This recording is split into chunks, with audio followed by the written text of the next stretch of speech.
This is Marimbalogy, my name is Charlie, and today we have an analysis of Parody by Jesse Monkman. This video is coming to us from Seth in Palm Coast, Florida, or as his email says, stand light. Thank you so much, Seth, for submitting this. It takes a lot of guts to put yourself out there, and I hope this video is helpful to you. If you would like to have your video featured on the show, please send me a YouTube link, Dropbox link, or Google Drive link to marimbalogy@gmail.com. Let's get started. Warning, this section contains opinions. You may have different opinions, and that is okay. I encourage healthy discussion in the comments below.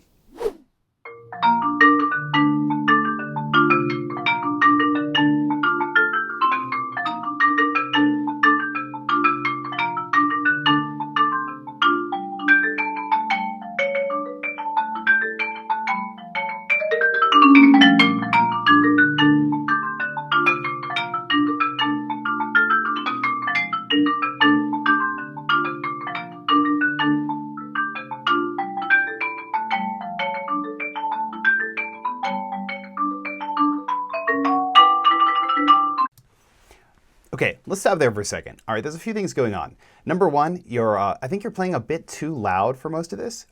Your technique actually looks okay. The fingers look pretty good, and the wrist motion looks pretty good. I just think you're just playing a bit too loud. Like everything has the same emphasis, and we need to think about the melody versus the harmony. And we need to bring out the melody and make sure that that is the most important part. Also, let's take a look at the music and see what our dynamic is. Okay, we start with forte. And it doesn't really drop to mezzo forte until we have that triplet run. Okay, okay. So even though it's just forte the whole time, I would maybe think about phrasing it a little bit more, and maybe like when it kicks up into that higher octave, maybe bring the volume down or even up a little bit, just to add just a little bit more contrast there. But at least at a very minimum, take the melody and voice it a little stronger, because right now everything is just the same volume, and it's a little tiring on the ears to have everything just be the same. So think about varying that and voicing that melody just a little bit better.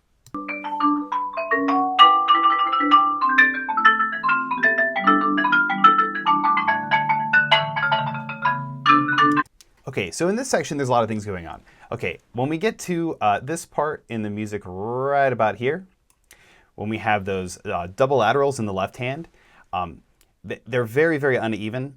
And once again, I would put the emphasis on these notes with the marcato right here, right? Sorry, I'm drawing terrible circles with my mouse. Oh God, just delete that. Okay, so the marcato notes need the emphasis right here. And you're really focused on getting that double lateral, but it's really detracting from the melody coming out, which is the notes that are marked with the marcato accent. So just be really careful right there. Also, we're having a little bit of issues with the technique. I'd say if you just bring the mallets down and focus a little bit more on keeping those two mallets even, that'll come out a lot better. On the rolls down here, I think we're trying to roll just a little bit too fast, or at least our hands aren't yet capable of going as fast as you want to.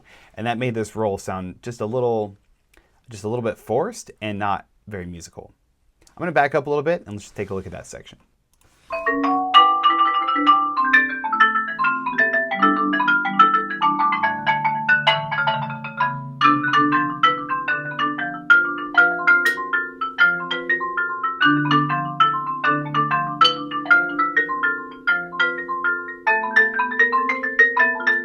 Okay, so here's another section where the melody's getting lost, right? The melody should be in that upper mallet.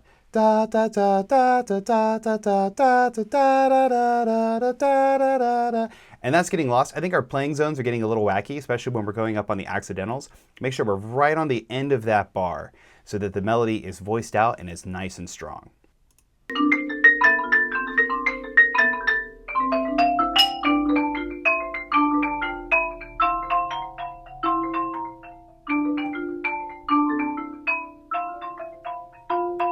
Okay, in this section, you know, at least musically here, I feel a build into this section, and it actually sounds like we're getting a lot weaker. It sounds like our muscles are getting tired. And that makes sense because I think we were doing a lot of tensing up in that earlier section.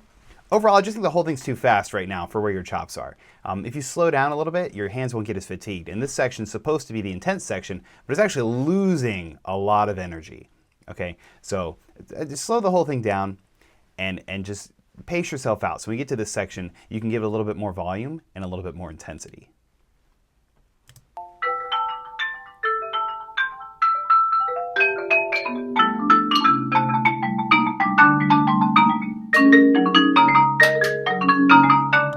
Okay, all right, so here's another indication we should probably slow down a little bit. You can really only play a piece as fast as you can play the hardest section, right? So let's take a look at that part we just played. Okay, this section right here. All right, when we get into these 1 EN, 2 EN, 3 ENs down here, you went from like 160 beats a minute to like 110. You know, we were going okay,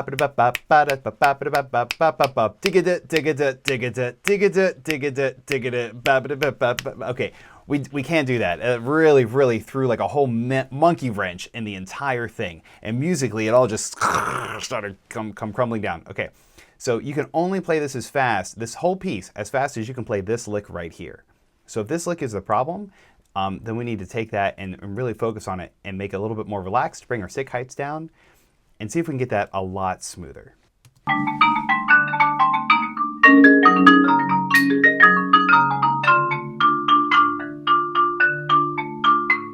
This is a bit too abruptly slow here.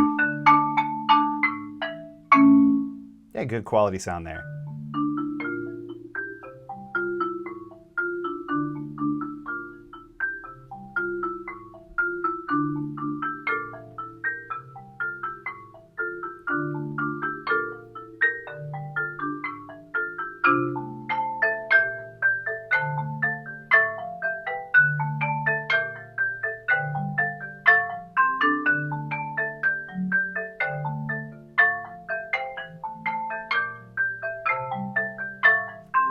Okay, so right here, there's a lot of things going on.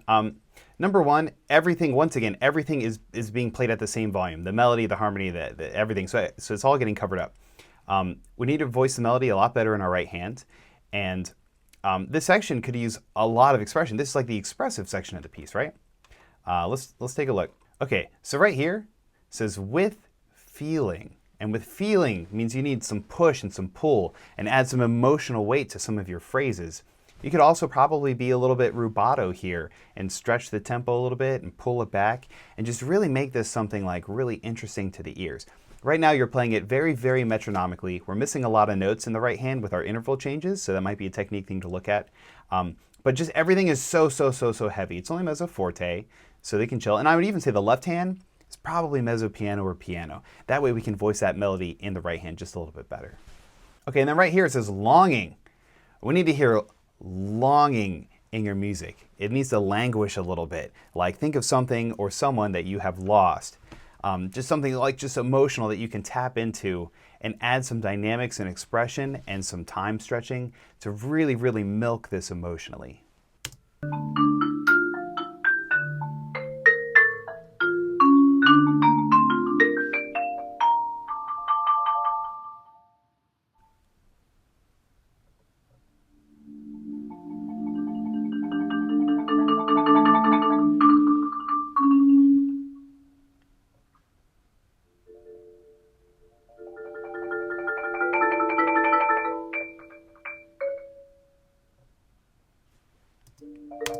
Okay, so this section, we're getting into the roll section of the piece, which is a really beautiful part of the piece.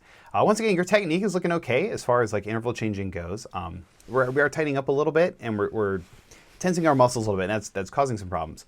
But where the fingers are and what the fingers are doing look pretty good. We need to work on tension and getting just a much more relaxed feel. Let's take a look at this one particular part right here. Okay, so we have these chords, okay, and if you notice, we're going from rolling with all 4 mallets here to just rolling on 1. And then we do it again here. We go from all 4 mallets here to just rolling on 1. And it has that tie between the two. So because of that tie, we want it to be as smooth as possible between all 4 and then 1. And one thing that'll help you do that is to maintain your hand speed from left to right. So if you're doing all 4, digga digga digga digga digga digga dot, when you transition to just one note, you need to keep that exact same speed. Digga, digga, digga, digga, digga, digga, digga, digga, digga, digga, and keep that same speed. That way it'll sound like the note tied. You went like really fast in your roll speed as soon as it went to one note, and it made it super choppy and didn't feel like it was a continuation or a tie. So work on just keeping that the same and smoothing out that roll just a little bit. It doesn't have to be super fast. On marimba, you can roll a little bit slower, and it's okay. As long as your hands are even, then the audience will feel a sustain there.